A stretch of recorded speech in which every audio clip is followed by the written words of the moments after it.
Hello students, Gargi tutorial ক্লাসে তোমাদের স্বাগত জানাই। আজকে আমার আলোচ্য বিষয় হলো Bardhaman university third semester history মেজরের যে গুরুত্বপূর্ণ সাজেশান, অর্থাৎ লাস্ট মিনিট যে সাজেশান, সেটা তোমাদের দিয়ে দিচ্ছি। মেজরে তোমাদের দুটো পেপার আছে, একটা মেজর 1, একটা মেজর 2।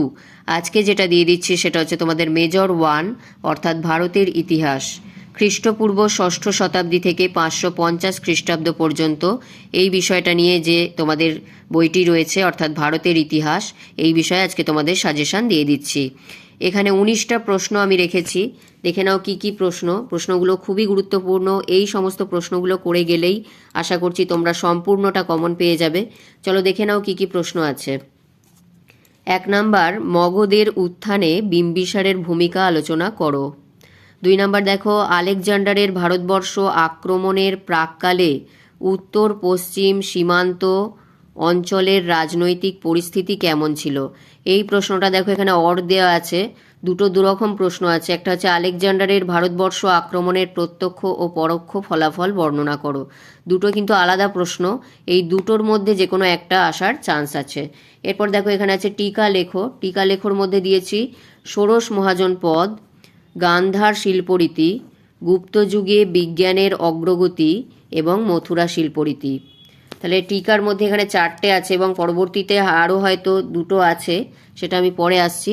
আগে দেখে নাও টিকা লেখোর মধ্যে হচ্ছে ষোড়শ মহাজন পদ, গান্ধার শিল্পরীতি, গুপ্তযুগের বিজ্ঞানের অগ্রগতি, মথুরা শিল্পরীতি। এইগুলো তোমরা টিকার আকারে করে নেবে। এরপর আসছি দেখো, মৌর্য বংশের শাসনকালে শিল্প স্থাপত্যের উন্নতি সম্পর্কে লেখো। মৌর্য বংশের শাসনকালে শিল্প স্থাপত্যের উন্নতি সম্পর্কে লেখো।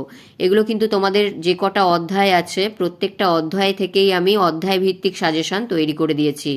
তারপর দেখো এখানে আছে মৌর্য সম্রাট অশোকের কৃতিত্ব আলোচনা করো। মৌর্য সম্রাট অশোকের কৃতিত্ব আলোচনা করো। পরের কোশ্চেন, মৌর্য সাম্রাজ্যের পতনের কারণগুলি লেখো। মৌর্য সাম্রাজ্যের পতনের কারণগুলি লেখো। আমি এখানে দুবার করে বলে দিচ্ছি, যদি তোমাদের কোনো লেখা এখানে বুঝতে অসুবিধা হয় তাহলে তোমরা আমার বলা কথাগুলো শুনে সেখানটা ক্লিয়ার করে নেবে।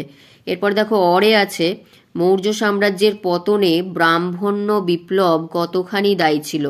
একটা হচ্ছে মৌর্য সাম্রাজ্যের পতনের কারণগুলি লেখো, আরও একটা দিয়ে দিয়েছি মৌর্য সাম্রাজ্যের পতনে ব্রাহ্মণ্য বিপ্লব কতখানি দায়ী ছিল। পরের কোশ্চেন দেখো, কলিঙ্গ যুদ্ধের তাৎপর্য আলোচনা করো। কলিঙ্গ যুদ্ধের তাৎপর্য আলোচনা করো।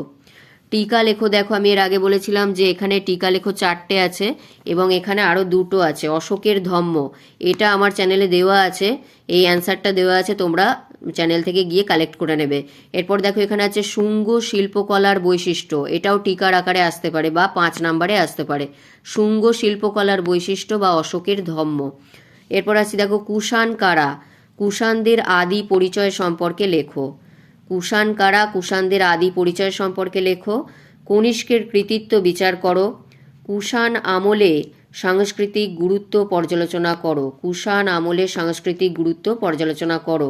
তাহলে কুষাণ বংশ থেকে কুষাণ কারা, কুষাণদের আদি পরিচয় সম্পর্কে লেখো, কনিষ্কের কৃতিত্ব বিচার করো এবং কুষাণ আমলে সাংস্কৃতিক গুরুত্ব পর্যালোচনা করো। এই কটা প্রশ্নের মধ্যে থেকেই আসবে, এই কটা প্রশ্ন তোমরা অবশ্যই ভালো করে নেবে। এরপর আসছি দেখো, শক ক্ষত্রপ রাজা রুদ্রদামনের কৃতিত্ব আলোচনা করো। শক ক্ষত্রপ রাজা রুদ্রদামনের কৃতিত্ব আলোচনা করো। কুষাণ সাম্রাজ্যের পতনের কারণ, এটাও খুব ইম্পর্টেন্ট কোয়েশ্চেন। কুষাণ সাম্রাজ্যের পতনের কারণগুলি আলোচনা করো। এরপর আসছি দেখো 14 নাম্বার কোয়েশ্চেন, সাতবাহন সমাজ ব্যবস্থার সংক্ষিপ্ত পরিচয় দাও। সাতবাহন সমাজ ব্যবস্থার সংক্ষিপ্ত পরিচয় দাও। গুপ্ত যুগকে সুবর্ণযুগ বলার কারণ বা গুপ্ত যুগকে সুবর্ণযুগ বলা যায় কি না ব্যাখ্যা করো। এই কোয়েশ্চেনটা খুবই ইম্পর্টেন্ট, তোমরা এটা অবশ্যই করে যাবে। এরপর আসছি দেখো, গুপ্ত সাম্রাজ্যের উপর হুন আক্রমণের প্রভাব আলোচনা করো। এটাও খুবই ইম্পর্টেন্ট। এরপর আসছি দেখো, গুপ্ত যুগে গিল্ড ব্যবস্থা সম্পর্কে যা জানো। গুপ্ত যুগে গিল্ড ব্যবস্থা সম্পর্কে যা জানো লেখো। চীনা পরিব্রাজক ফা হিয়েনের ভারত পরিক্রমা বিষয়ে একটি টিকা বা নিবন্ধ লেখো। এরপর আসছি দেখো, গুপ্ত সাম্রাজ্যের পতনের কারণগুলি আলোচনা করো। তাহলে এই যে কটা কোয়েশ্চেন দিয়েছি এর থেকেই তোমরা সম্পূর্ণটা পেয়ে যাবে, অর্থাৎ 5 বা 10-এর আমি কোনো কিছু ভাগ করে দিইনি, এখান থেকেই তোমরা 5-এও পেয়ে যাবে এবং 10-এও পেয়ে যাবে। তোমরা একটু বড় করে নেবে যাতে 10-এ এলেও তোমরা লিখতে পারো, আবার 5-এ এলেও তোমরা একটু ছোট করে লিখতে পারো। তাহলে যা সাজেশান দিয়েছি এর থেকেই সমস্তটা প্রায় কমন পেয়ে যাবে আশা করছি, এবং তোমরা সম্পূর্ণ কোয়েশ্চেনগুলো ভালো করে যদি করে যাও তোমাদের রেজাল্টও খুব ভালো হবে।